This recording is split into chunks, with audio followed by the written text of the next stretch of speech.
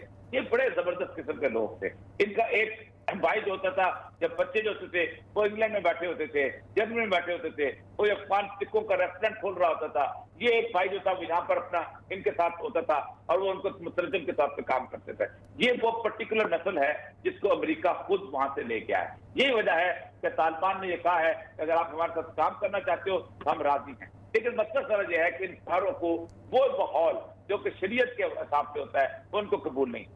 پہلے دن سے انہوں نے جب روس گیا تھا تب اس وقت نکل گئے تھے، جب چار کی حکومت آئی تھی تب نکل گئے تھے، جب پہلی دفعہ طالبان آئے تھے تب نکل گئے تھے، اب بھی یہ لوگ وہاں سے چلے گئے ہیں۔ اور یہ کابل میں پناہ لینے والے لوگ، آپ خود سوچیں نا، کابل تقریباً 40-50 لاکھ کا شہر ہو چکا ہے، 40-50 لاکھ میں پورے افغانستان سے 1 لاکھ لوگ اگر نکلتے ہیں تو یہ کیا چیز ہے۔ اور یہ وہ لوگ ہیں کہ جن کو ہر کوئی پہچانتا ہے، ان کو کسی نے کچھ، سارے لوگ اپنی سبزی کی دکانیں بھی لگا رہے ہیں، سارے لوگ اپنی روٹین کا کاروبار کر رہے ہیں، اپنی ٹیکسیاں چلا رہے ہیں، اپنی ڈیریاں چلا رہے ہیں۔ جو کام بھی کسی کو موجود تھا، یہاں تک صبح طالبان نے باقاعدہ وہ جو کو ایجوکیشن تھی وہ بھی ان کو کھول دیا ہے کہ ٹھیک ہے، جب تک ہم علیحدہ عورتوں کے اسکول نہیں بناتے، علیحدہ عورتوں کی یونیورسٹیاں نہیں بناتے، تب تک آپ پڑھتی رہے، ہم اس کے حساب سے کر لیں گے۔ یہ سب لوگ کرتے ہیں۔ ان 1 لاکھ لوگوں کی دم پہ پاؤں آیا ہوا تھا، یہ لوگ نکل گئے، اس دم پہ پاؤں نہیں آیا ہوا تھا۔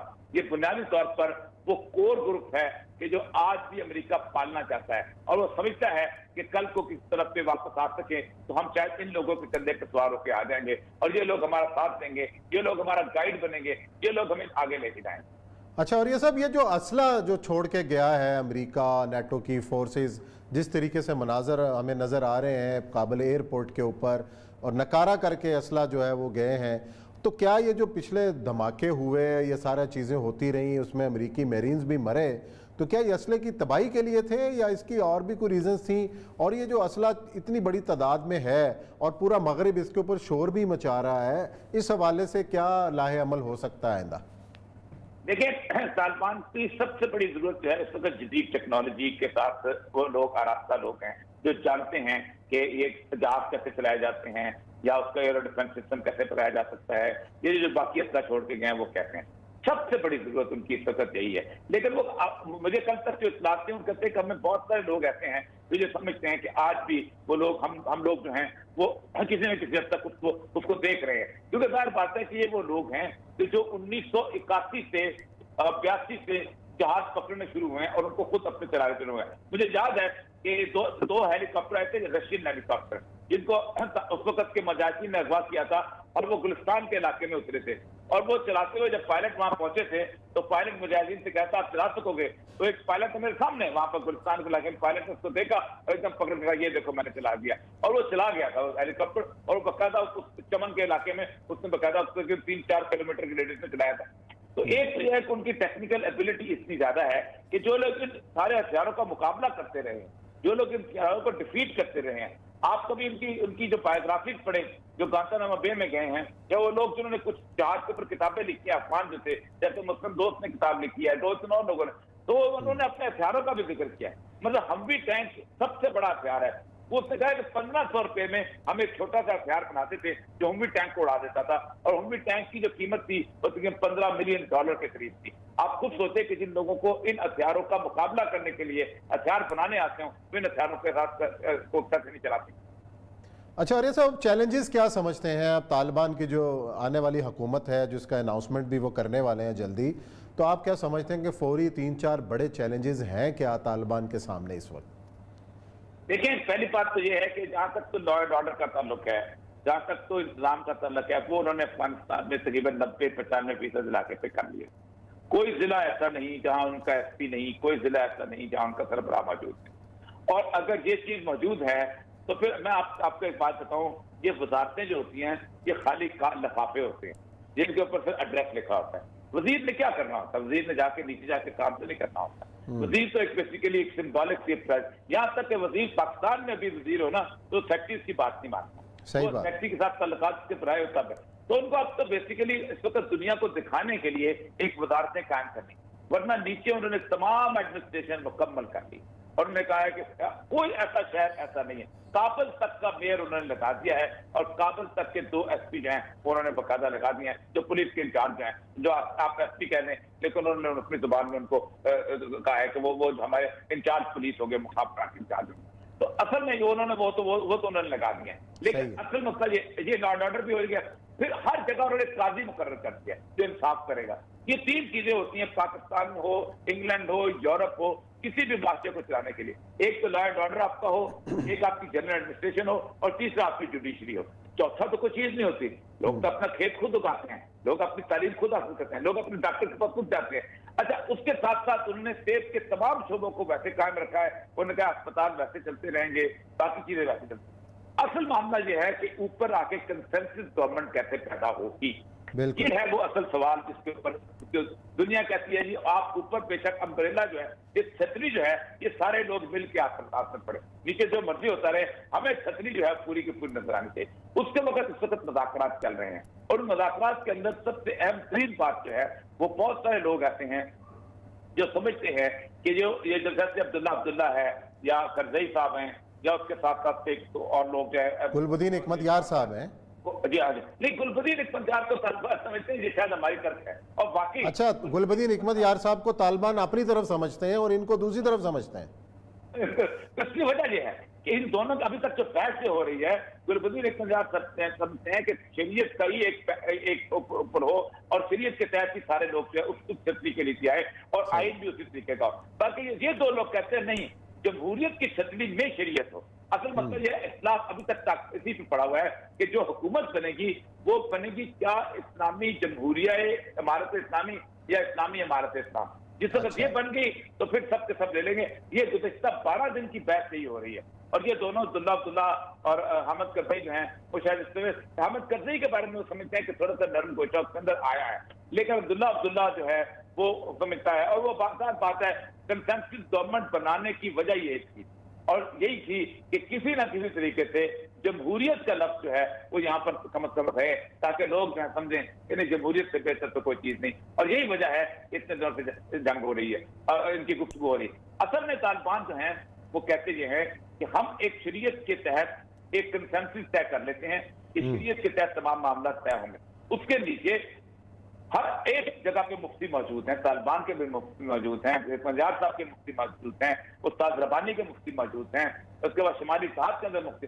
سب کے پاس ایک ہی قرآن ہے، سب کے پاس ایک ہی حدیث ہے، سب کے پاس تقریباً ایک فقہ ہے. آپ دیکھیں نا افغانستان میں میجورٹی جو ہے وہ فقہ حنفیہ ہے، نہ شافعی فقہ ہے، نہ مالکی فقہ ہے، نہ حنبلی فقہ ہے. اور فقہ حنفیہ کے اندر کوئی زیادہ اختلاف بھی نہیں ہے. اگر چیزیں نافذ کرنے پہ اگر وہ لوگ آ جائیں تو کوئی مسئلہ نہیں ہے. زیادہ یہی ہوگا کہ حزب وحدت کے لوگ جو ہیں وہ فقہ جعفریہ ہے، اس کے بارے میں باقاعدہ ایران کے ساتھ ان کا ایگریمنٹ ہو گیا ہوا ہے اور حزب وحدت نے ان کی حمایت کا بھی اعلان کر دیا. اور وہ کہتے ہیں کہ اگر اہل تشیع جو ہیں اپنی فقہ کے مطابق اپنی ذاتی معاملات حل کرنا چاہیں ہمیں کوئی اعتراض نہیں، ان کی فقہ ہے، ان کو مبارک، ان کے حساب سے چلیں. اصل مسئلہ یہ ہے وہ ہے ویسٹرنائز ڈیموکریسی بمقابلہ اسلامی امارات افغانستان. آپ کو پتہ ہونا چاہیے کہ طالبان خود یہ سمجھتے ہیں کہ ہمارے خلاف یہ جھنڈے کی جو مہم چلائی گئی ہے یہ خالصتاً اس لیے چلائی گئی تھی تاکہ ایک بتایا جائے کہ افغان قوم اور ہے اور مسلمان اور ہے. یہ خاص طور پہ کیا گیا. آپ خود سوچیں عثمان صاحب کہ 1917 میں روس میں کمیونسٹ انقلاب آتا ہے، اس کا جھنڈا بدل دیتے ہیں، وہ ایک ہتھوڑے والا جھنڈا آ جاتا ہے، دنیا کوئی اعتراض نہیں کرتی. چین کا انقلاب آتا ہے، وہ ایک اور طرح کا جھنڈا ستاروں والا جھنڈا لے کے آتا ہے، کوئی اعتراض نہیں کرتا. کوریا میں ہر جگہ اب روس واپس ہو گیا، وہ نیلا جھنڈا واپس آ گیا ہے.